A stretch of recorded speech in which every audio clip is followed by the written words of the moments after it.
एक ऐसा रेस्टोरेंट है जहाँ ऑर्डर देने की जरूरत नहीं है, हमें वही मिलता है जो हमने पकाया है। કર્મ કોઈને છોડતું નથી। કર્મનું ફળ તો દરેકને ભોગવવું જ પડે છે। પોતે કરેલા કર્મનું ફળ બધાએ અહીંયા ભોગવવું જ પડે છે। એટલે બધા કર્મો સારા કરશો તો ફળ પણ સારું જ મળશે। ઉપરવાળો ઈશ્વર ક્યારે આપણને સજા નથી આપતો, બસ આપણા કર્મ જ આપણને સજા આપે છે। માટે કર્મ હંમેશા સમજી વિચારીને કરો। ત્યારે હવે નાટક લઈને આવી રહ્યા છે ધોરણ 5ના વિદ્યાર્થીઓ। જૈસી કરની વૈસી ભરની, મારૂપ, શ્લોક, મોહમ્મદ અનીસ, કુંજલ, દેવસ્ય, ભાભી। રે સુરેશ બેટા, મારા ચશ્મા ક્યાં હોય તો ગોતી આપને। અરે પપ્પા, સવાર સવારમાં શું પરેશાન કરો છો? તમારું તો રોજનું નાટક છે।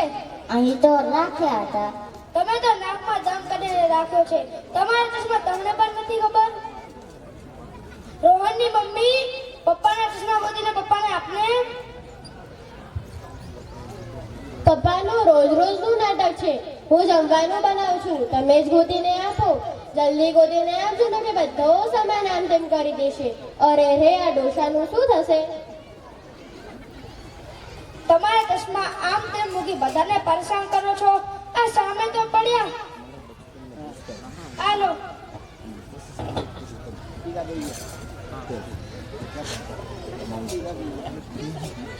પપ્પા, એ દાખલો શીખવાડો ને। અરે બેટા, તું જાતે ગણ તો તને આવડશે।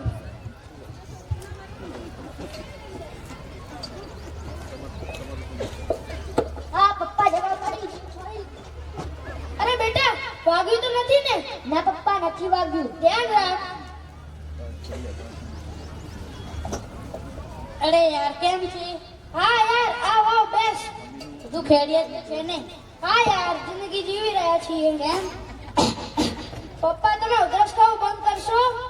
ઓફિસમાં બોસનું ટેન્શન, અહીં પપ્પાની નાની નાની વસ્તુ અમારે સંભાળવી પડે છે। તો તે તાર પપ્પાની ઘરમાં કેમ રાખ્યા છે? મેં તો મારી મુસીબત મારા માતા પિતાને વૃદ્ધાશ્રમમાં મૂકી દીધા છે। અંકલ વૃદ્ધાશ્રમ એટલે શું? વૃદ્ધાશ્રમ એટલે તારા દાદાજી જેવા વડીલો ત્યાં રહે છે। ઓહો, એવું? સાચી વાત કરતે યાર।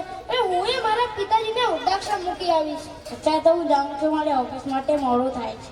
બાય। રોહનની મમ્મી, મારા ચશ્મા ગોતીને મને આપને। હું કામ કરું છું, તમે જ ગોતી લો। બેટા રોહન, પપ્પાના ચશ્મા ગોતીને આપતો। પપ્પા, તમે સાચી દાંડા થઈ ગયા છો। આ સામી તો રાખ્યા ચશ્મા।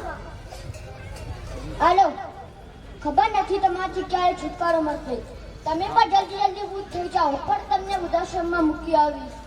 બેટા, કઈ ઈચ્છે મોટા સાથે વાત કરવાની? તને સ્કૂલમાં આ બધું શીખવાડે છે? ના પપ્પા, સ્કૂલમાં નથી શીખવાડતા। હું ખુરશી ઉપરથી પડ્યો, તમને કેટલી ચિંતા થવા લાગી? તો તમે નાના હતા દાદાજી પર તમને જાવું પ્રેમ કરતા હશે ને?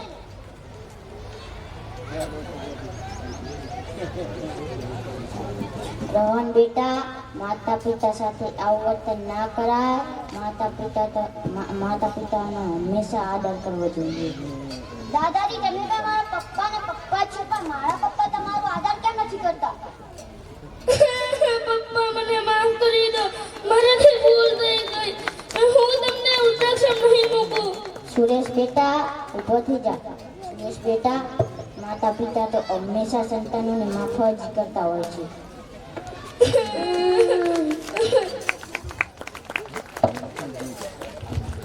તમારું બાળક આજુબાજુ જે જોવે છે, સાંભળે છે, એ જ શીખે છે। દરેક બાળકની પહેલી શિક્ષા ઘરથી શરૂ થાય છે। તમારું ઘર પરિવાર તમારા બાળકની પહેલી સ્કૂલ હોય છે। માતા પિતા પહેલા શિક્ષક હોય છે। Thank you.